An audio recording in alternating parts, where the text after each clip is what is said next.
Bueno, vamos a dar comienzo a la última reunión del año.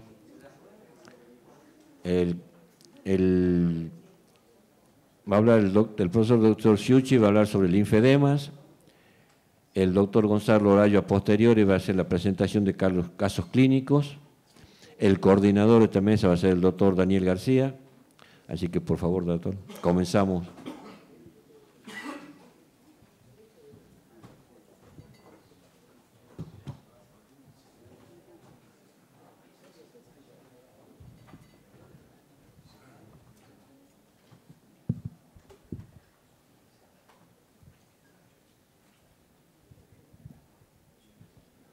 Bueno, buenas noches.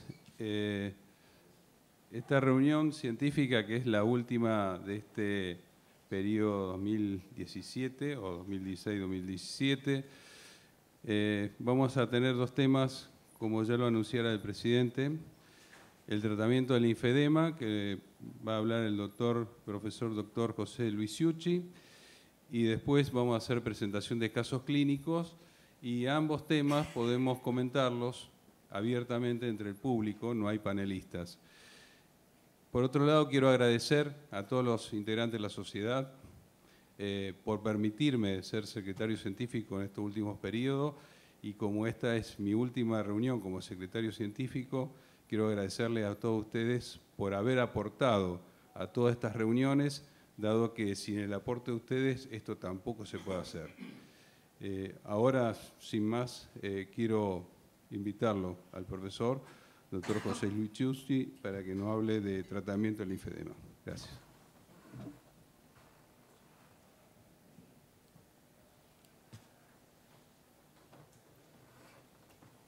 Bueno, muchas gracias por conferirme este placer de acompañarla a esta comisión directiva en su última reunión científica y que me dan la posibilidad de poder mostrarles lo que nosotros hacemos en el tratamiento del linfedema.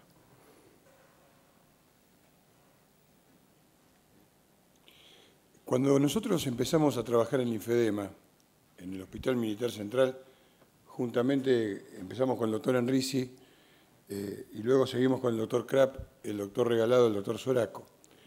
Nosotros veníamos de una escuela netamente quirúrgica. Esa era una escuela quirúrgica, era la escuela brasileña fundamentalmente y la escuela francesa, dado por el doctor Fuadal Azal, por el doctor Mayal, por el doctor Cordeiro, donde realmente todos los linfedemas que recibíamos, como éramos un servicio que veníamos de una escuela quirúrgica, los operábamos, y de ahí también aprendimos del doctor Cervel y del doctor Thompson a hacer la cirugía fisiológico-resectiva.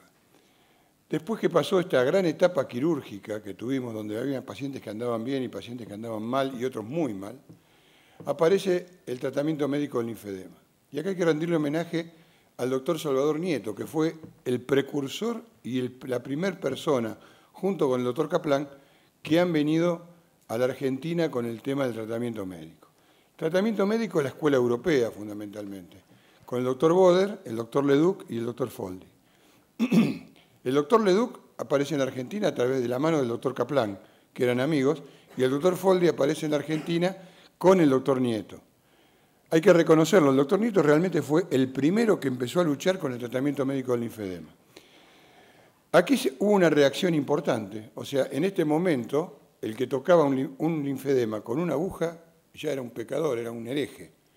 Entonces, era una reacción a esta escuela. Cuando empezó esta escuela, aparece una escuela que viene de Australia, que es la escuela de John Catley Smith, con las benzopironas. Y ahí John Catley Smith empezó a hablar de las altas dosis de benzopirona y cómo actúan las benzopironas en el espacio intersticial para estimular a los macrófagos y de esa manera digerir la proteína de alto peso molecular y asociarla en el tratamiento médico. Por supuesto, había escuelas que aceptaban el tratamiento farmacológico y había escuelas como la de Foldi que no aceptaba el tratamiento farmacológico. Cuando nosotros nos hacemos cargo del servicio de flebología y linfología del Hospital Militar, juntamente con el doctor, vuelvo a repetir, Krapp, el doctor Regalado y el doctor Soraco, vemos que realmente lo que pasaba con la cirugía era importante, pero había fracasos. Con el tratamiento médico le faltaba una pata, porque veíamos que había enfermos que realmente necesitaban un tratamiento quirúrgico. Y empezamos a hablar de lo que llamábamos en ese momento al principio de tratamiento interdisciplinario. Pero el tratamiento interdisciplinario, ¿qué pasaba? Eran un montón de profesionales de distintas disciplinas que trataban de tratar el linfedema, pero que no lo conocían el linfedema. Entonces, investigando la bibliografía, aparece un término, que es un término literario más que un término médico, que es el tratamiento transdisciplinario. ¿Qué significa? Que todos los especialistas tienen que trascender su disciplina para entender cuál es el tratamiento, cuál es la enfermedad que van a tratar. O sea, el dermatólogo tiene que saber del linfedema, el podólogo tiene que ver del linfedema, y cuando se reúne, la trascendencia que le da al tratamiento, fundamentalmente lo da en el tratamiento del linfedema. Y de esa manera creamos lo que llamamos tratamiento transdisciplinario del linfedema, que esto realmente no es un invento argentino, sino que la escuela argentina es el que lo impone, el tratamiento del linfedema, y que lo presentamos en un congreso mundial en España, en un congreso de la ISL. Tratamiento transdisciplinario que tiene dos patas fundamentales, tratamiento clínico y el tratamiento quirúrgico. El tratamiento clínico está dado por un tratamiento preventivo, fundamentalmente, tratamiento farmacológico, el tratamiento físico combinado, los ejercicios miolinfoquinéticos, el tratamiento nutricional, el tratamiento psicológico, el tratamiento dermatológico y el tratamiento del dolor. El tratamiento preventivo, fundamentalmente, es mantener la integridad y el trofismo de la piel y faneras para evitar los brotes infecciosos o inflamatorios. La piel es fundamental en el tratamiento del linfedema. La piel es un escudo a las infecciones y a las inflamaciones. Cada vez que tenemos una infección o una inflamación, tenemos un 10% de agravamiento del linfedema. Y así tenemos enfermos muy graves, que son linfedemas secundarios postinfecciosos, ya sea de origen genital, prepucio escrotal, o de los miembros inferiores o superiores. Y esto hay que evitar esfuerzos físicos, medidas posturales y compresiones extrínsecas, que aunque parece de perogrullo, es evitar la compresión del bretel del corpiño en el surco deltopectoral y en el surco deltotricipital, que es por donde pasa la corriente cefálica y la corriente deltotricipital que describió el profesor Kaplan. O bien, a nivel de los pies, evitar las compresiones que se dan a nivel de los distintos zapatos que usan los pacientes. Enseñarle a los pacientes a secarse los espacios interdigitales, porque esa maceración, los dedos son dedos cuadrados, dedos gordos, muy difícil, a veces no llegan, hay que comprometer a la familia para que no se lesione el espacio interdigital y de esa manera no tengan infecciones a repetición. Fíjense, acá hay que tener mucho cuidado cuando va a hacer manicura. Y ustedes fíjense que son pequeñas cosas. ¿Ven? Estas pequeñas cosas hacen a las grandes cosas en el tratamiento del linfedema. O esta señora que andaba perfectamente bien, encuentra un gatito en la calle, se lo lleva a la casa, el gatito la araña, y fíjense la linfangitis que genera esta pobre mujer. O sea, llevó su tratamiento para atrás prácticamente un año. O sea, agravó totalmente su linfedema. Tratamiento farmacológico lo utilizamos sistemáticamente. Y ya acá nosotros no hablamos, y en ese congreso impusimos nuestra manera de ver las cosas.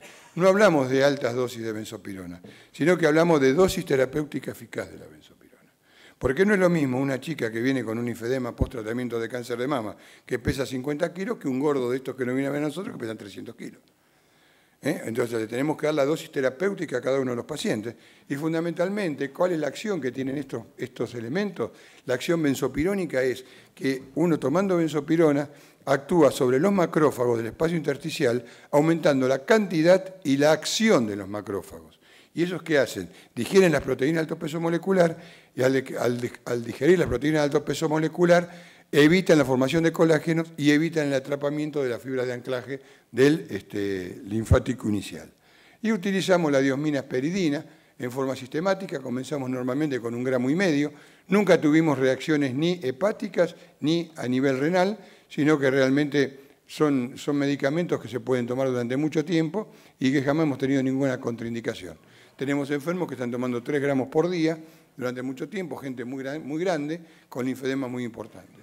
Tratamiento nutricional es fundamental, porque estos enfermos, cuando empiezan a verse diferentes, ustedes entiendan que son enfermos que son distintos, que salen a la calle y los miran, tienen un olor diferente, tienen una manera de caminar, de moverse diferente, y cuando se quedan en la casa, porque se autodiscriminan estos pacientes, ¿qué hacen? Comen, miran televisión y engordan. Entonces hay que hacerles conservar el peso corporal ideal, evitar la retención hídrica y hay que darle una dieta armónica, adecuada, balanceada y pobre en colágeno. Con esto hemos trabajado mucho con la doctora Iguabela, que es especialista en nutrición cuando estaba en el servicio, y que empezamos a generar unas dietas a los pacientes, a los cuales realmente le dan muy buen resultado. Fíjense, este muchacho cuando nos vino a ver, pesaba 330 kilos, tenía 30 años, y esto que ustedes ven acá es todo linfa seca. Estos son todas crostas. ¿Por qué? Porque el linfedema pica. ¿Por qué pica? Por la liberación de histamina y serotonina. Entonces se rascan, tienen linforragias, y debajo de estas crostas hay gérmenes, y estos gérmenes permanentemente provocan una sobreinfección del linfedema con linfangitis a repetición. Acá tenemos otro paciente con linfedema secundario. Las medidas profilácticas de las infecciones bacterianas o micóticas, higiene, enseñarles a lavarse, cómo se tienen que lavar, cómo se tienen que secar, cómo se tienen que cuidar las uñas, cómo se tienen que cuidar las faneras, cómo tienen que depilarse, cómo tienen que cuidarse, qué tipo de corpiño tienen que usar, qué tipo de ropa tienen que usar, qué antibióticos hay que darles, qué antimicóticos hay que usarles, y fundamentalmente la inmunodepresión. En los enfermos, el miembro afectado del linfedema está inmunodeprimido. Si ustedes hacen el test del sudor, como hacíamos con el doctor Boto, o el multitest, vemos que está inmunodeprimido, por eso hacen linfangitis a repetición. Y hemos utilizado muchos medicamentos. Utilizamos, por ejemplo, la TP1 de Serono, que es muy cara y que no nos daba resultado, hasta que, hablando con el doctor Boto, que es un inmunólogo, nos aconsejó empezar a darles vacuna BCG Pasteur-París, que es la vacuna BCG común y silvestre. Y esta vacuna invierte la test de sudor, invierte el multitest y disminuye la cantidad de linfangitis que tienen los pacientes. Tratamiento dermatológico fundamental. Evitar los traumatismos y microtraumatismos, evitar las lesiones micóticas, evitar las lesiones eczemáticas, evitar las vesículas y verrugas linfostáticas y fundamentalmente evitar las linforragias. Evitar las linforragias evitando el rascado. Evitando el rascado es manteniendo hidratada la piel del paciente. Una linforragia que empieza por un agujerito muy pequeño termina en una gran úlcera linfática, porque la linfa comienza a digerir la piel y comienza con grandes secreciones y termina con úlceras linfáticas que son muy difíciles de tratar. Fíjese esta paciente con una linfangitis supurada, con un olor realmente espantoso, que hubo que hacerle anestesias varias veces para poderle sacar toda esta supuración que tenía y hacerle toilette quirúrgico y reestructurarle la piel. Miren acá, otro paciente más, con grandes cicatrices, miren lo que es esto. Y esto hay que solucionárselo al paciente, si no, permanentemente vive con sobreinfecciones el paciente. Tratamiento físico combinado, que está dado por drenaje linfático manual, que moviliza las proteínas de alto peso molecular. La presoterapia secuencial, que moviliza el agua. Nosotros en nuestra escuela utilizamos todos los elementos que el paciente necesita. Todos los elementos. Hay escuelas que hacen nada más que drenaje linfático manual, nosotros hacemos drenaje linfático manual, hacemos presoterapia secuencial, utilizamos el flexo tensor de pie, porque los pacientes argentinos, latinoamericanos, realmente no están acostumbrados a hacer ejercicio. Y normalmente tienen un gran problema en la articulación tibio-astragalina, donde afecta las bombas impulso aspirativas del pie. Entonces, con el flexo tensor de pie, con el paciente vendado, empezamos a ablandarle la articulación tibio-astragalina. El taping neuromuscular, que el taping neuromuscular lo utilizamos como un complemento coadyuvante al dolor, y fíjense que no digo taping, linfotaping, porque para nosotros el linfotaping realmente no hemos tenido excelentes resultados, sí como taping neuromuscular y taping en los lugares de fibrosis para disminuir la fibrosis. Vendaje multicapa, esto no se negocia, el paciente empieza con vendaje multicapa. Cuando deja el vendaje multicapa no somos partidarios ni del autodrenaje ni del autovendaje. El vendaje multicapa se pone y se saca en el consultorio por un profesional, y cuando deja el vendaje multicapa pasa a las medias o mangas elásticas y al cuidado de piel y faneras en forma permanente. Este es el drenaje linfático manual. Todas las técnicas estas que nosotros decimos que existen son técnicas que aparecen todas de Boder, porque Feldi, Leduc y la doctora Kuhl se iniciaron los tres el mismo curso con un Boder. Feldi hizo un sistema, Leduc hizo otro sistema, la doctora Kuhl siguió con Boder. Yo tuve la suerte de poder mandar gente a la escuela de Feldi, gente a la escuela de Leduc, gente a la escuela de la doctora Kuhl, y entre todas las escuelas hicimos nuestra propia técnica con los hallazgos anatómicos que nosotros hemos encontrado, sacando de cada uno de estos lo que a nosotros nos sirve y ideando algún otro tipo de sistemas. Acá lo vemos al doctor Marco Vecchio haciendo algunas maniobras de drenaje linfático manual, las bases anatómicas, la corriente cefálica, la corriente deltotricipital descrita por el profesor Isidro Kaplan, que va por detrás. Esta es la base por la cual nosotros le hacemos a los pacientes no usar corpiño con bretel. Pero ¿qué pasa? En Argentina es muy complicado que las mujeres no usen corpiño con bretel. No están acostumbradas. Entonces diseñamos como unas bandas de silicona que le ponemos debajo del bretel, y ese pequeño resalto que le ponemos salta al surco deltopectoral y salta al surco deltotricipital. Esta es la corriente radiohúmero cervical, que esta le dio originalidad a mi tesis de doctorado, la tercera corriente linfática derivativa del miembro superior.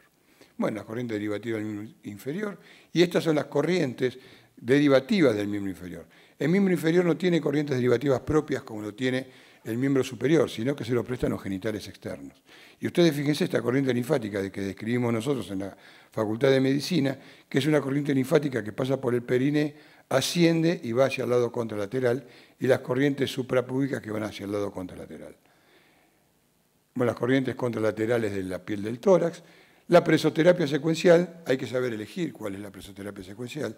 Tienen que ser bombas de muchas cámaras, 12 cámaras como mínimo por cada miembro. Cada cámara tiene que estar en posición de techo de teja y usar presiones muy, muy bajas para no lesionar el sistema linfático. Uy, perdón. Acá ven distintos tipos de equipos. Estos equipos hacen una preterapia que empiezan a hacer a nivel proximal. Este es otro equipo que tiene todo cargado dentro del equipo, todos los tipos de presión, y que se puede puentear algunas cámaras para que no hagan presión. Distintos tipos de cámaras, miembros superiores, miembros inferiores, miembros superiores con chaquetilla, que tienen cámaras que le hacen el drenaje de la piel del tórax, pantalones que utilizamos.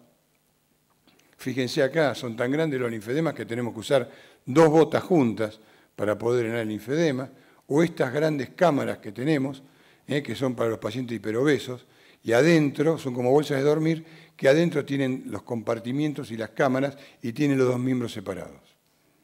El flexo extensor que utilizamos sistemáticamente y que nos da muy buen resultado, el neurotaping neuromuscular para el dolor referido o para la fibrosis, los vendajes multicapa. Utilizamos vendas muy baratas nosotros, que son las vendas Procer, que son muy baratas porque tenemos linfedema que utilizamos 15, 18, 20 vendas, y si queremos usar la Comprilán, cada Comprilán cuesta 120, 130 pesos, es imposible, y después el paciente esto lo tiene que tirar.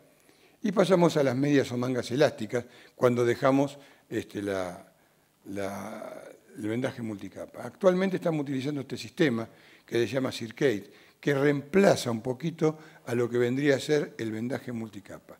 Es un sistema que yo realmente no le tenía mucha confianza, pero que lo empezamos a utilizar y que nos da muy buen resultado. Es un vendaje inelástico que con vendas de velcro se va ajustando. Tiene toda una técnica para ajustarlo para que sea una compresión como corresponde. Hay uno que es de reducción y uno que es de contención. La ventaja que tiene es que el paciente, cuando se pone canchero, se lo pone y se lo saca y se puede bañar. Y la desventaja que tiene es que el paciente tiene que ser perseverante y después de bañarse se lo tiene que volver a poner. Si no, fracasamos con el sistema. Los ejercicios miolinfoquinéticos nosotros lo hacemos con profesores de educación física, adiestrados especialmente para hacer ejercicios miolinfoquinéticos, siempre controlados por un médico o por un kinesiólogo, ¿no? Este es el gimnasio de que disponemos, con distintos elementos, con cintas, con escaladores, con bicicletas. Otros procedimientos que utilizamos es el ultrasonido, la magnetoterapia, las corrientes rusas, la ultracavitación, la electroestimulación secuencial, que esto es un equipo que nos hicimos hacer, porque digo, si yo tengo la presoterapia secuencial, tengo que tener un equipo que me haga compresión de las bombas impulso aspirativas y que también sea secuencial. E hicimos un equipo de electroestimulación de corrientes cuadradas secuenciales, la electroporación para introducir medicamentos y punzarlos, y los cuidados avanzados de heridas. Este es el electroestimulador secuencial y este es el electroporador que nosotros utilizamos. El apoyo psicológico es fundamental. Y el apoyo psicológico comienza con la doctora Isola y con la licenciada La Muedra. Comienza en el Hospital Militar, como una experiencia muy, muy complicada. Porque ustedes imagínense que éramos un servicio de cirujanos que incorporábamos una psicóloga que venía y nos hablaban de cosas psicológicas que nosotros no entendíamos lo que decían. Y fundamentalmente el apoyo psicológico es aceptar la enfermedad, aceptar la deformación física, que los pacientes acepten los fracasos, porque como los gordos se pesan, estos se miden. Entonces, cuando se miden y no disminuyen en algún momento su diámetro, el paciente, ¿qué hace? El paciente deja el tratamiento.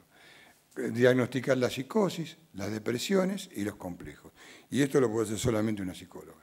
Fíjense esta señora, la depresión que tenía, esta señora la iban a desarticular, la tratamos en el hospital, estaba en un hospital del interior, la trajimos al hospital, la tratamos y bueno, no la desarticularon y la señora está viviendo normalmente. El tratamiento del dolor es fundamental. Y fundamentalmente, muchas veces lo primero que hacemos en el primer contacto con el enfermo es tratarle el dolor. Porque si bien el tratamiento del dolor de estos pacientes es el tratamiento del linfedema, si no tratamos el dolor, no podemos tratar el linfedema. Y estos pacientes lo que tienen es un dolor total, es un dolor mixto, es una mezcla de dolor somático con un dolor neuropático. Y este dolor total está dado por la ansiedad, miedo al hospital, al dolor y a la muerte. Todo dolor, el paciente con un cáncer lo relaciona con la muerte. La depresión por pérdida de la posición social, pérdida del rol familiar, pérdida del rol en el trabajo, de la imagen corporal y la desesperanza.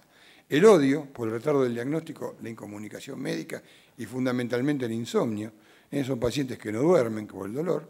Y el dolor físico por los efectos secundarios de los tratamientos mal hechos, por estímulo doloroso. Estos pacientes tienen lo que se llama enfermedad dolor y los otros síntomas. Tratamiento quirúrgico no lo indicamos nunca sin antes efectuar un tratamiento médico correcto. ¿Y esto qué significa? Que tenemos que estar seguros que el tratamiento que hacemos nosotros está bien hecho o que el tratamiento que el paciente no boicotea el tratamiento médico. Una vez que estamos seguros y esto no funciona o hicimos un tratamiento y debemos hacer una cirugía resectiva, no dudamos en indicar la cirugía, indicarle al paciente quirúrgico. Solo como complemento del tratamiento conservador o ante el fracaso de este. Cuando nosotros empezamos, por ejemplo con Juan y con Oscar, empezamos con esto, era al revés.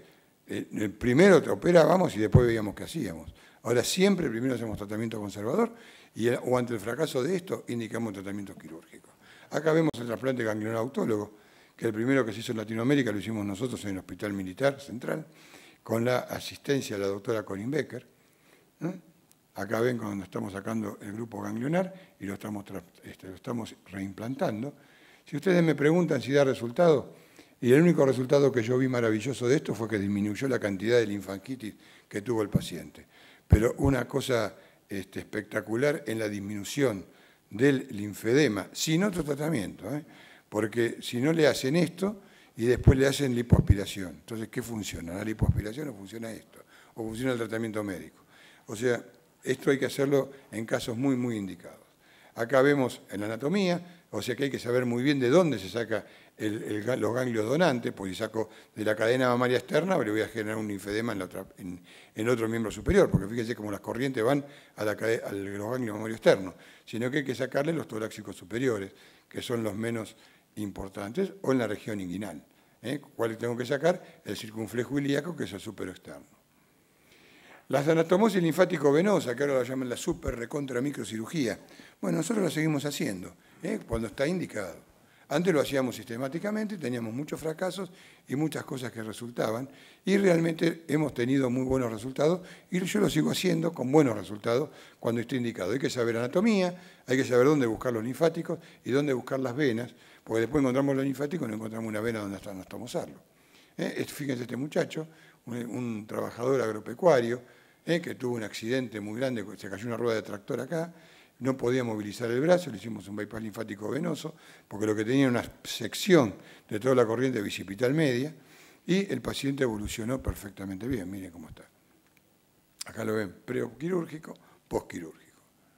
En la operación de Thompson, que la hacemos cuando está muy indicada, que es la célula por neurectomía, ustedes fíjense cómo vamos disecándolo, hacemos los dos flaps, hacemos la intersección de los bordes, esta es la del pie, y vemos, acá ven cómo es. Fíjense, esta señora viene de Mendoza, es derivada con este linfedema, una señora que no podía moverse, fíjense, pobrecita el linfedema que tenía. Le hacemos tratamiento, miren el linfedema que tenía, si le hacemos tratamiento descongestivo complejo, la señora comienza a achicar su miembro inferior, su miembro superior, miren cómo empieza a tener blando, todos estos colgajos que van quedando, Y decidimos la cirugía. Le hacemos la cirugía resectiva a la señora. Vamos pasando rápido para que el doctor García no se enoje. Y fíjense, acá está la cirugía terminada, acá ven el posoperatorio inmediato, acá ven 11 meses de posoperatorio, fíjense, 11 meses preoperatorio, posoperatorio, fíjense, 11 meses de posoperatorio.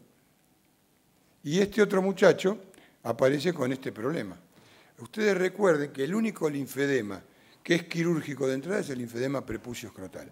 Fíjense que yo no le digo peno escrotal, porque el pene no tiene linfedema, el linfedema del prepucio. Y este muchacho además tenía un gran reflujo quiloso. Fíjense como todo esto es un reflujo quiloso. Y tenía esta lesión a nivel de prepucio, que parecía una lesión neoplásica. Entonces le hicimos una cirugía y no quedó para ir a trabajar de stripper, pero funciona todo perfecto. Fíjense este otro chico que lo mandan de Colombia, con un gran linfedema prepucio escrotal. Y ustedes fíjense, con la técnica que diseñamos nosotros, que es la resección de todo el escroto y la resección de todo el prepucio, y haciéndole un neoprepucio y un neoescroto, como el paciente tiene su vida de relación totalmente normal. Esta otra chica, que viene de Formosa, este era un problema social muy grave, esta tenía este problema, el marido ciego, aparece así, empezamos a hacerle tratamiento físico combinado, con presoterapia, drenaje linfático, distintos elementos para generarle presión en la fibrosis para que se le vaya la fibrosis. Utilizamos el flexostensor y miren cómo va mejorando. Lo que yo nunca logré, que lo que veo en los libros, es que esta piel se absorba. Nunca lo pudimos lograr en el servicio de flebología. Entonces, ¿qué tenemos que hacer? Tenemos que hacer una resección de esto. Porque si no le queda esta piel que es como un globo que se infla y se desinfla. Entonces le hacemos la gran resección y esta enferma queda de esta manera. Y ustedes fíjense un detalle, cómo le empieza a cambiar su calidad de vida y su autoestima, cómo empieza a cambiar su ropa interior, cómo empieza a arreglarse, cómo empieza a vestirse de otra manera. Miren ustedes a los 29 meses de posoperatorio, cómo cambió totalmente la vida de esta chica. Mire cómo sigue todo turgente y ya no hacía ningún tratamiento, lo único que tenía era la compresión de la media elástica. ¿Esto alcanza? Yo creo que no, porque al paciente lo tenemos que ver como un todo. El paciente no es un miembro, no es un escroto, no es un prepucio, o sea, lo tenemos que ver como un todo y de esa manera aparecen estos pacientes, que este paciente lo mandan como un linfedema y este chico tiene una lipomatosis generalizada, que lamentablemente no se lo puede operar, no se le puede hacer nada, pues ya tiene invadido todo el mediastino. Entonces, con drenaje linfático le hicimos hacer esta blusa de compresión, le hemos contenido y este chico ya ahora está trabajando y está totalmente reinsertado en su vida social. ¿Qué buscamos con el tratamiento transdisciplinario? Fundamentalmente mejorar la calidad de vida del paciente.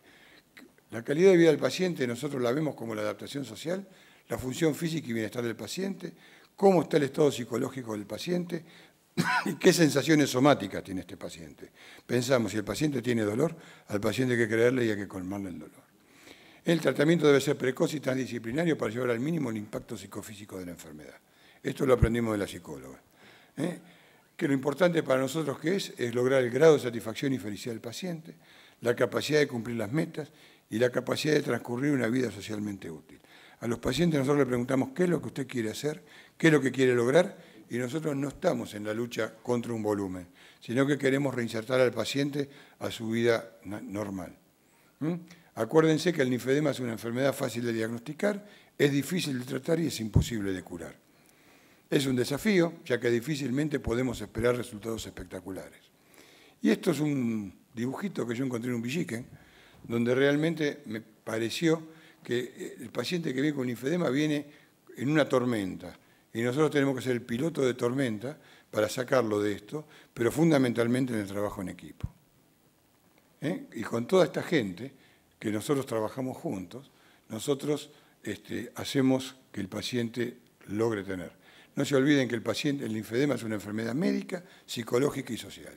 Médica por el desafío médico que tiene. Es psicológico porque realmente el paciente tiene una alteración psicológica muy importante y social por la discriminación que tiene este paciente. Fundamentalmente el que trata el linfedema tiene que saber esto, que la relación médico-paciente es una confianza depositada en una conciencia. Realmente la confianza que nos pone el paciente está sobre nuestra conciencia si lo podemos tratar o si no lo podemos tratar. Si no lo podemos tratar nosotros, tenemos que buscar quién nos ayude para que este paciente siga adelante. Y no mentir, como salió en el ABC en España, en el 2010, que con la supermicrocirugía eliminó el linfedema. Y aparece un médico arrodillado buscando una flor, un japonesito. Esto es mentira porque no se va con el linfedema. Y hay mucha gente que promete a los pacientes que con esto les soluciona el linfedema. Y así vienen estos pacientes, esta nena que a los 15 años le hacen una mastectomía porque tenía una fístula linfática, pero sigue teniendo su fístula linfática al nivel superior. 17 años sin mama. Imagínense el trauma psicológico de esta chica. O esta paciente que llega de esta manera, o esta otra paciente que llega de esta otra manera. Todos estos pacientes hay que contenerlos, y este monumento que encontré una vez que fui a un congreso me hizo acordar a los pacientes que vienen a pedir ayuda y que tenemos que ayudarlos a salir de ahí abajo y darles la calidad de vida que ellos nos buscan. Así que muchas gracias por el tiempo. Muchas gracias, doctor Sciucci. No va a haber panelistas, así que está abierto al público, preguntas, comentarios. Yo puedo preguntar algo. Con el tema del linfedema, realmente nosotros como flebólogos, bueno, decimos que hacemos flebología y muy poco el caso linfático, como el caso mío. Lo que sí me cuesta, que nosotros no tenemos gran cantidad de linfólogos en Rosario, y bueno, y los pacientes vienen por una cuestión de su obra social, que se atienden en nuestro sanatorio, pero a mí me cuesta que el paciente mantenga un tratamiento. Es decir, son pacientes que empiezan un tratamiento, lo siguen, el drenaje linfático lamentablemente lo hace en otro sector, en otra área del sanatorio, y bueno, y lógicamente ese paciente al principio viene bien, viene bárbaro, y después me dice que la obra social ya no le cubre más. ¿Cómo lo manejan ustedes con el tema ese, su obra social, el tema económico, porque son tratamientos caros? Esto es un problema, el problema del linfedema es un problema que tiene que ser un equipo que tenga una filosofía determinada para tratar esta patología. Lo que vos decís nos pasaba a nosotros en el hospital. Cuando vos no tenés, por ejemplo, dentro de tu servicio, la psicóloga, vos lo mandás al psiquiatra o al psicólogo, entonces la paciente con el linfedema va y se sienta al lado de una histérica. La histérica lo mira así, lo ve gordo así, que supura, y raja, lo dejan solo, el tipo se siente incómodo y no va nunca más. Vos lo mandás al kinesiólogo y el kinesiólogo no está adiestrado para hacer esto y le molesta al paciente con linfedema por el tiempo que lleva el tratamiento del linfedema. Entonces tal vez lo que hay que lograr es que todo se haga en un mismo ámbito y que el paciente siempre tenga el mismo interlocutor. O sea que si bien el ámbito es la kinesióloga, el psicólogo, el nutricionista, el dermatólogo, que el médico tratante siempre esté presente, porque el paciente necesita verlo. ¿Qué pasa con las obras sociales? Yo creo que con las obras sociales hay que hablar con los auditores. Si uno dice, bueno, toma la orden, anda a hacerlo, y le tiran fría al paciente. Pero si uno se toma el trabajo de hablar con el auditor, de explicarle el tema, de decirle lo que hay que hacerle, y para el auditor es más barato eso que el paciente tenga una linfangitis cada mes y comprarle todos los antibióticos. Entonces el problema es un problema filosófico. Tenés que tener un equipo que todo el mundo esté bajo la misma frecuencia y que lo sigan tratando por más que no tengan la orden, porque la orden va a venir, pero hay que seguirlo tratando al paciente. Gracias. Sí, Clelia.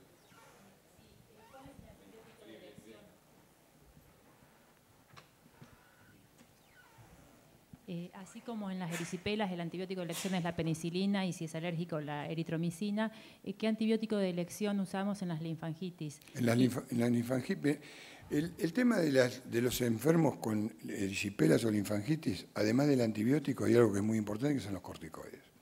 Si el enfermo no es diabético o no tiene una hipertensión no tratada, el corticoide lo que hace es sacarle el edema linfático inicial y evitar la trombosis del linfático inicial. Y además el corticoide, al disminuir la inflamación, facilita la llegada del antibiótico. Eso me lo enseñó a mí el doctor Chulamián, que hay que darle un corticoide porque facilita la llegada del antibiótico.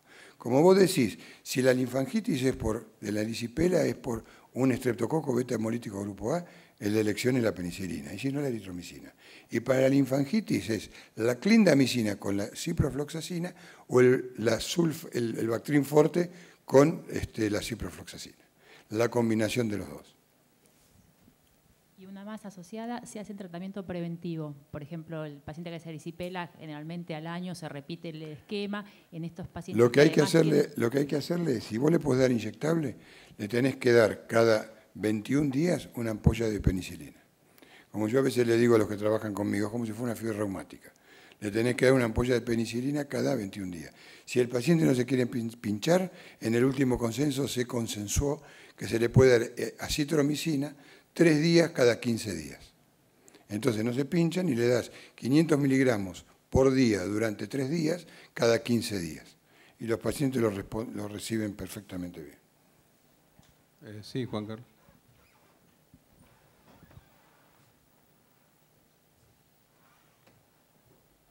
Bueno, yo primero quiero felicitarlo, José Luis, porque el trabajo de la presentación ha sido excelente, pero el problema es que la presentación no es nada más que una presentación. Luego quiero felicitar porque ha creado un centro, ¿no es cierto?, de referencia.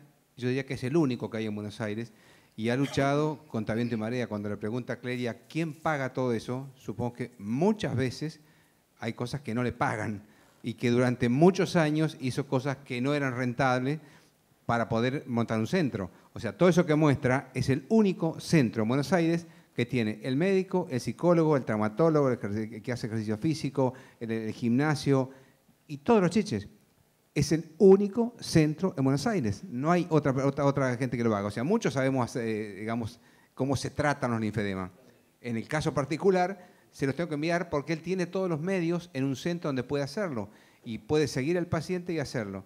Entonces, aparte ha creado una escuela propia de linfología, ha creado gente, es el que se toma el trabajo de hacer una jornada por año de linfedemas para capacitar a otra gente, ha hecho todos hasta 6, ¿no es cierto?, consensos de linfedemas, e inclusive internacionales y latinoamericanos.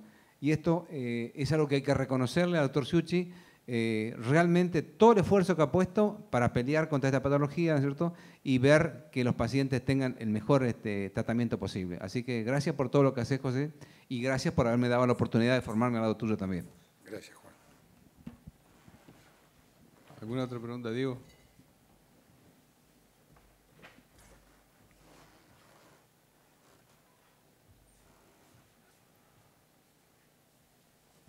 Felicitarse, José Luis, por la presentación. Decir también que es el único en Argentina.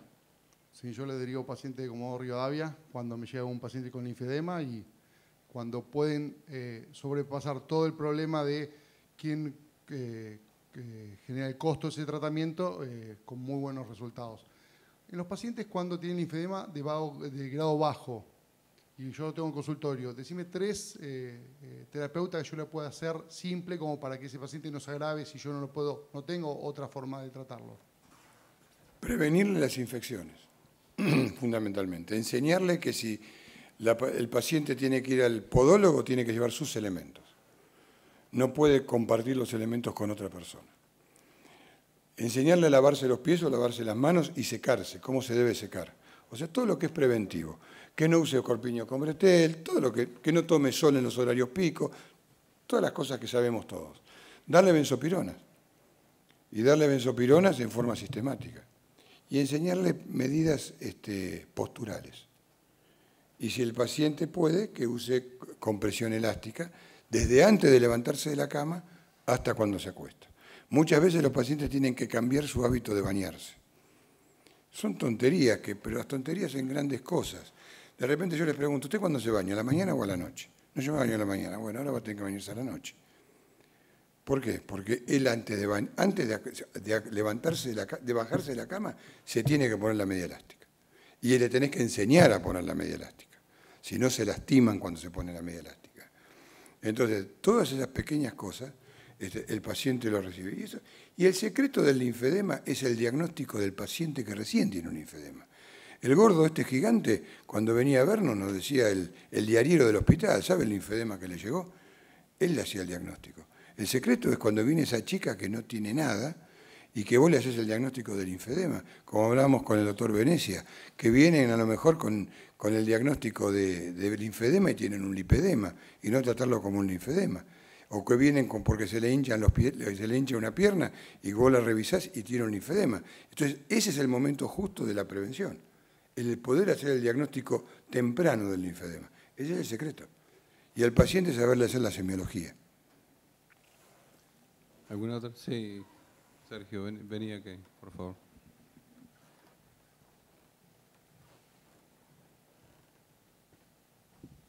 Bueno, por supuesto, es un lujo, doctor Suchi, la presentación y como siempre escucharlo.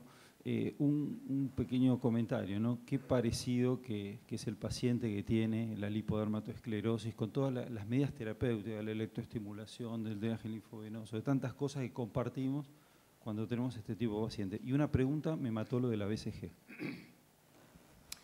Yo te cuento, yo a través del profesor Kaplan conocí a un médico que se llamaba Boto, que era un inmunólogo que se formó en París. Y Kaplan lo conoció en París, pero en argentino. Este hombre vino a la Argentina cuando vino el tema del HIV, como una cosa muy nueva, a traer un montón de cosas a la Argentina. Y yo tenía el problema de las linfangitis a repetición y yo no entendía por qué, porque los pacientes hacían todo. Entonces él se ofreció en su instituto empezar a hacerle test de sudor y multitest a los pacientes que tenía esto. Y llegamos a la conclusión de que el miembro con linfedema es un miembro que está inmunológicamente deprimido. Entonces empezamos a utilizar un montón de cosas. Entonces, ¿qué usas? La TP101, que es lo que más frecuentemente uno utiliza. Cuesta una fortuna, nadie lo puede comprar. Entonces yo hablando con Boto, una tarde que lo fui a ver, que le explicaba que no lo podía utilizar, me dice, mira, es fácil, dale BCG. Y la BCG le va a provocar una activación de la inmunidad. O sea, como genera toda la inmunidad a través de la tuberculosis, le genera toda una inmunidad al paciente. Bueno, le digo, yo le voy a hacer BCG y lo mando nuevamente, y bueno, hicimos un trabajo. Entonces le hacíamos el multitest, le hacíamos todo lo que correspondía, le damos la BCG y se lo mandaba de vuelta, e invertía los test. O sea, el enfermo no estaba más inmunodeprimido, ese miembro. Y el paciente disminuía terriblemente la cantidad de linfangitis y erisipelas que el enfermo hacía. Pero entonces se podría investigar con otras vacunas de la misma manera. Sí, la BCG lo que tiene de bueno es que vos lo mandás a un centro de tuberculosis y se lo hacen en cualquier lado. Es muy accesible. Es lo mismo que cuando en el último consenso yo presenté, que creo que es algo maravilloso, que el año que viene vamos a presentar, es la estadificación del linfedema que presentó Nieto. Y todo el mundo me decía, sí, pero es antiguo. Es antiguo, pero la tomografía computada hoy la haces en cualquier lado. Una linforresonancia no la haces en cualquier lado. Una linfografía por fluorescencia no hace en cualquier lado. Entonces, lo que uno tiene que buscar en los países emergentes como los nuestros son cosas que se pueden hacer en cualquier lado. La BCG la pueden dar en Kitilipi, la pueden dar en Ascochinga, la pueden dar en Comodoro Rivadavia, en cualquier lado hay BCG. Y tomografía computada en cualquier lado. Entonces tenemos que buscar cosas simples para poder ofrecerle a estos pacientes lo mejor. Gracias. Muchas gracias. Sí, doctor Cach.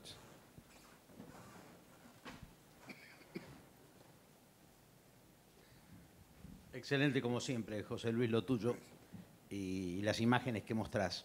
Un pequeño detalle técnico que quería compartirlo con vos si estás de acuerdo. Cuando viene el paciente, nosotros vemos erisipela, creo que somos los especialistas que más erisipela estamos viendo.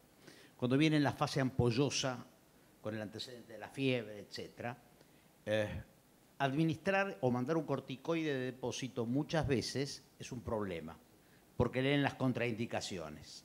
Y si es hipertenso y si tiene algo de diabetes, etc. Nosotros aplicamos el corticoide en la clínica y hacemos un vendaje con la venda cumarínica que retiramos a los 5 o 6 días, donde disminuimos el edema, disminuimos las fases secretantes y el paciente tiene confort. Me gustaría saber si compartís la actitud y si te ha pasado de que te rebotan el corticoide de depósito que uno manda habitualmente. Yo tengo la suerte de que yo tengo un médico nutricionista, diabetólogo en el consultorio. Entonces, si el paciente es diabético, yo le indico el corticoide y lo mando al nutricionista. Entonces, el nutricionista lo recibe y le explica que no va a tener problema con un corticoide de depósito. Si el enfermo es hipertenso, yo hablo con el cardiólogo del tipo, le pido el número, lo llamo delante del paciente. Y si hay mucho problema, como vos, le aplico el corticoide dentro del consultorio. Con respecto al vendaje, nosotros no lo vendamos, pero hay mucha gente que lo venda. Y una de las primeras personas que empezó a vendar las linfangitis fue Nieto. Por eso Nieto hay que reconocerlo como un precursor de todo lo que fue el tratamiento médico. Y yo he hecho algunos casos con vendaje y he tenido buenos resultados. Pero como sin venda andan bien los míos también. Sigo con mi vieja escuela que me enseñó el doctor Enrisi de que no los vendo. Pero reconozco que con el vendaje mejoran mucho los pacientes. ¿Alguna otra pregunta? Sí, Juan Carlos.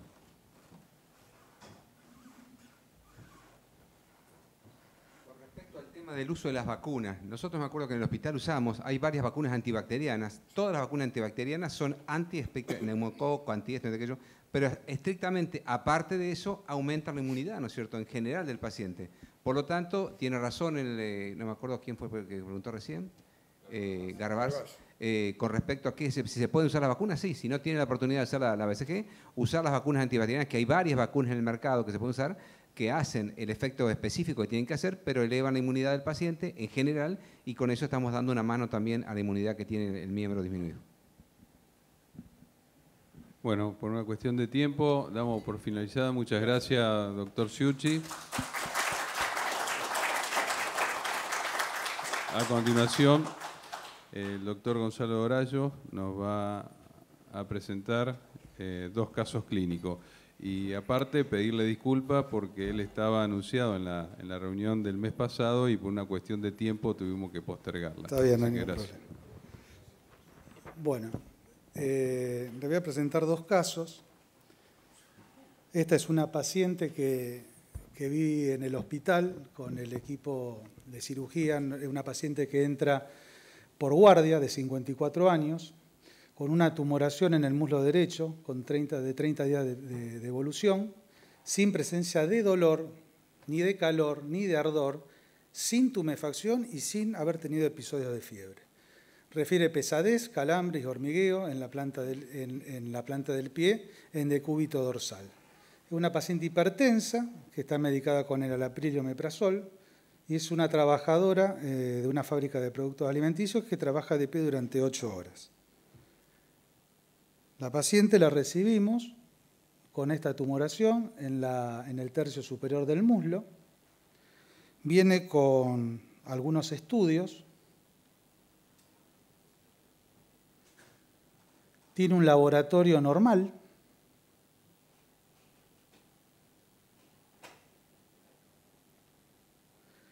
Y cuando pensamos hacer los estudios, la paciente viene con una ecografía, ahora se la voy a mostrar, pero tener en cuenta las aplicaciones que tiene el ecodoppler en las malformaciones vasculares, ya sean arteriales venosas o linfáticas, en los hemangiomas para controlar su evolución, en las inflamaciones, ya sea de adenopatías o abscesos, en hematomas y en tumores o quistes.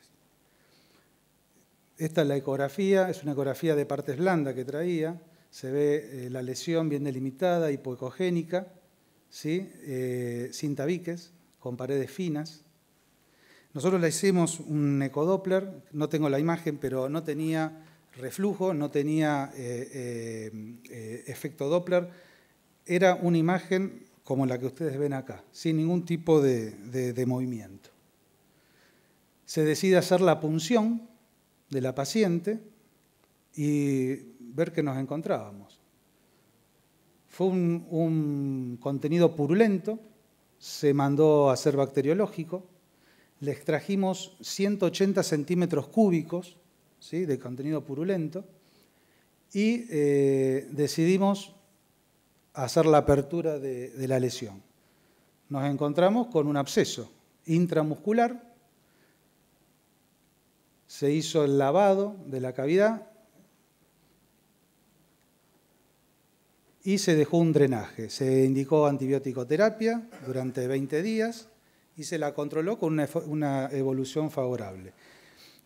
Traigo a colación este caso porque tenemos que pensar en los diagnósticos diferenciales de las tumoraciones de muslo. Quistes del conducto tiroidoso o de la hendidura braquial, quistes dermoides o epidermoides, de retención o pilomastrixoma, cuerpos extraños o granulomas, serosos o ganglionares, malformaciones vasculares, sin vascularización, linfangiomas, con vascularización, malformación vascular, procesos infecciosos, linfadenopatía de origen infeccioso o neoplásico, abscesos de origen infeccioso o neoplásico, celulitis, procesos traumáticos, fibromatosis coli, hematomas, procesos tumorales benignos, lipomas, hemangiomas, ectopías glandulares, y neoplasias, sarcomas, radiomiosarcomas, tumor neuroectodérmicos o neuroblastomas. El segundo caso es un caso particular mío, es un paciente de 48 años, es un docente universitario que tiene de hobby correr, es maratonista, presenta una insuficiencia venosa crónica con un CEAP4, con dolor, ardor, pesadez, calambres, edemas vespertinos, antecedentes de cirugía de hernia umbilical, medicado con omeprazol y es alérgico a la penicilina.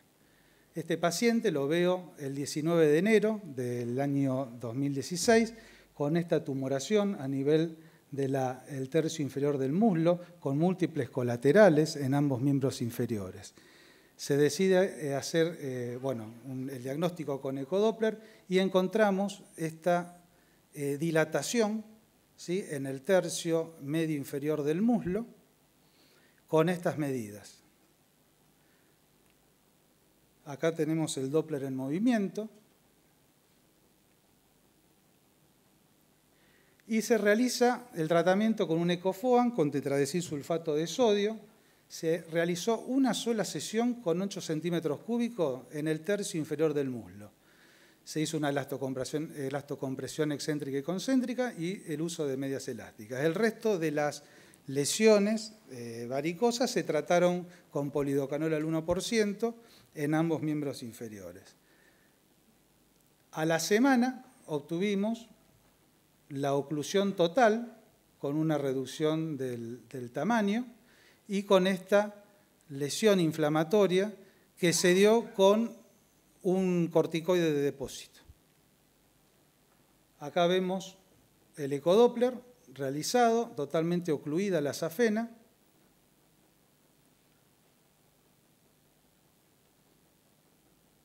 La lesión inflamatoria.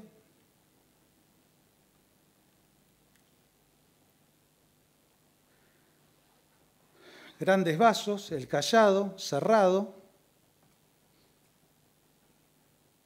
La fibrosis que se va generando dentro del vaso. Y la reducción de la tumoración del tercio inferior del muslo y parte de sus colaterales.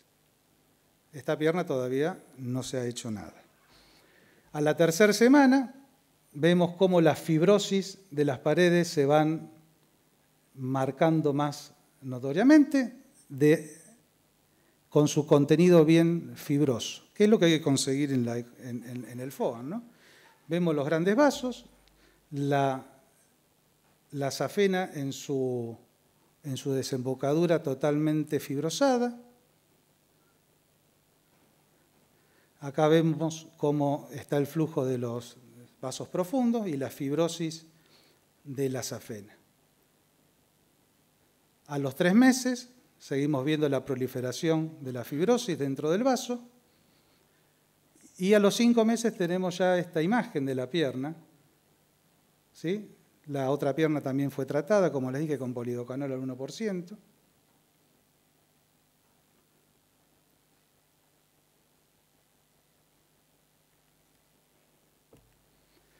Se le hace un Doppler a los 5 meses, grandes vasos, fibrosis total, bien delimitado, sobre las valvas de la unión safeno-femoral.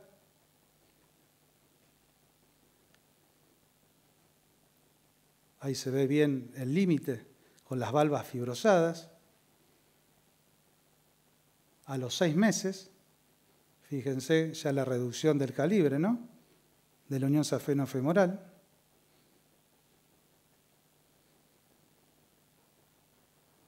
Bien delimitado la desembocadura. A los 10 meses, sin rastros prácticamente alguno de inflamación, El ecodoppler se repite, se vuelve a observar, se sigue viendo cómo se va achicando el vaso. Y a los 18 meses, ahí podemos ver totalmente fibrosada la safena. Yo no tengo ninguna duda que esto no se va a recanalizar. Ahí la vemos. Y los grandes vasos por debajo. El paciente nos llegó así y se fue a su casa así. Este es un paciente de los pocos que podemos seguir. Si Dios quiere, ahora en diciembre lo voy a controlar. Van a ser ya 2 años del tratamiento. Muchas gracias. Bueno, muchas gracias, doctor. Queda abierto al público con las preguntas. Sí, doctor Cach. De cualquiera de los dos casos. Sí, con alegría interpreté que estuvo haciendo de distal a proximal, es decir, fue un Figan puro que hizo. No abordó el callado para esto, sino que vino de proximal a distal. Y la segunda pregunta es ¿por qué utilizó de proximal? De distal a proximal. Pero no empezó en el callado. No, en el tercio inferior, del muslo. Perfecto. Exactamente. Sí, en realidad sería de distal a proximal. ¿De proximal? Perfecto. Está bien lo que dijo. Bien, gracias. Porque a veces se cruza. El tema es por qué usó tetraecil sulfato de sodio al 3%, que ahora no hay en la Argentina, que no se puede, salvo algunos que se la bagallean, ¿no? Cuando viajan se hacen el bagallito y lo traen. No voy a decir quién, pero ¿cuál es la diferencia entre el tetraecil sulfato de sodio y el polidocanol? Esa sería la pregunta, ¿por qué empleó una sustancia y no? Está bien. Yo gracias. A los pacientes que tienen un vaso mayor de 12 milímetros, 13 milímetros, ya uso tetraecil sulfato de sodio. Si es mayor de 15 a 18 milímetros, uso al 3%. Si es menos de eso, uso al 1%. Si es menos de 10 milímetros, uso el polidocanol. ¿Por qué uso en grandes calibres de tetraecil sulfato de sodio directamente? Porque tiene una capacidad de fibrosis que el polidocanol no la tiene. Simplemente por eso. Es como usar dinamita dentro del vaso. Y se me asegura que se va a cerrar ese vaso. ¿Puedo probar con polidocanol? Sí, pero he probado y no he tenido la eficacia que tiene el tetraecil sulfato de sodio en estos calibres. ¿Alguna otra pregunta? Sí, Diego. Gonzalo, dijiste que inyectaste 8 centímetros de espuma. ¿Cómo fue la técnica? ¿Elevaste el miembro con seguridad de aguja? ¿Cómo lo hiciste? Sí, se hace la elevación del miembro con el ángulo de seguridad del doctor Sánchez y se realiza una compresión concéntrica y excéntrica del miembro, se deja 24 horas sin tocar el vendaje y a partir de la segunda noche el paciente duerme sin su venda elástica y la usa de forma diurna hasta que lo vuelva a ver. Yo a estos pacientes los veo generalmente todas las semanas. ¿Alguna otra pregunta del público? Yo te quiero preguntar del primer caso, porque a mí no me quedó, me quedó en claro que era un absceso del muslo, pero la causa etiológica... No se sabe. Te vuelvo a repetir, un paciente que vino sin fiebre, sin dolor, sin tumefacción, nos pide la interconsulta clínica médica, lo vemos, le hacemos el estudio y bueno, dijimos, bueno, hay que punzarlo, está indicada la punción. ¿El cultivo te dio negativo? El cultivo no, la verdad que no sé el resultado. Porque habitualmente son tumores benignos de muslo, a nivel muscular, que cuando uno saca ese contenido parece pus, pero es necrosis de tejido y muchas veces hace eso. Se necrosa, se licúa y lo que uno aspira es como pus y lo drena y no pasa nada. Sí, la verdad que nos pareció un caso raro, bueno, se los traje para mostrar y saber que bueno, existen diagnósticos diferenciales, como los que mostré, que es lo que tenemos que tener presente cuando se nos presenta un caso como este. Claro.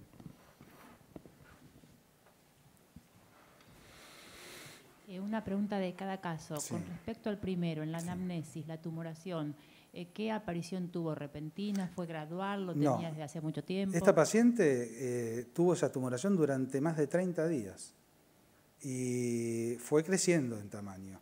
Ella consulta porque ya empezó a tener un leve dolor en el muslo Y bueno, y algo que no era normal, por supuesto. Por eso se la consulta y va por guardia. Después, bueno, por lo que conté que y otra cosa, si hiciste tratamiento empírico antibiótico, sí. Sí, se fue con esquema antibiótico durante 21 días, eso yo lo comenté. Y por el segundo caso, Sí. Vos dijiste que el paciente es maratonista, Sí. ¿y a qué tiempo le pudiste indicar su Bueno, actividad física sí. de impacto? Bueno, eso es Si una de las usaste cosas media, que... Si usaste vendaje o media, viste, las El paciente deportivas. volvió a su actividad física al mes del tratamiento.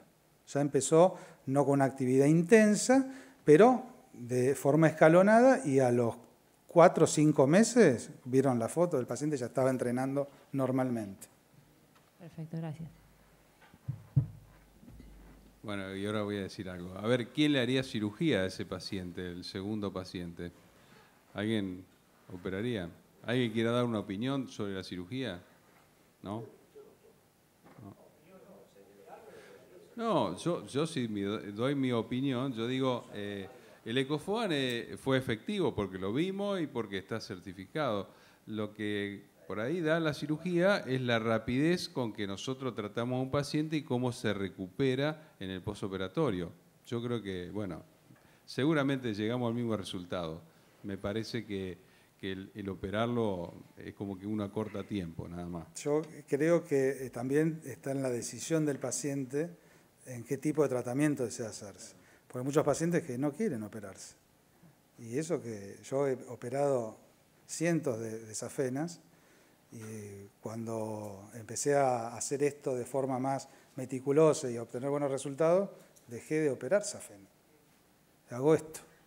Sí, estoy de acuerdo con Gonzalo. Yo creo que el médico flebólogo tiene que tener varios tratamientos en su arsenal, y acá también va a depender no solo de la decisión del paciente, sino también la cobertura que tenga. Hay obras sociales, que son la mayoría en la provincia de Buenos Aires, que no cubren la técnica FOAN. Tiene un costo estandarizado, uno no puede, por ética, bajarlos a nada, hay que cobrarle, y por ahí el paciente no puede pagarlo. Entonces la obra social le cubre la cirugía y es correcto hacerle la cirugía. Yo igual personalmente de primera elección hubiese elegido cirugía, que en mis manos me parece que da mejor resultado. Pero la verdad que quedó excelente el paciente.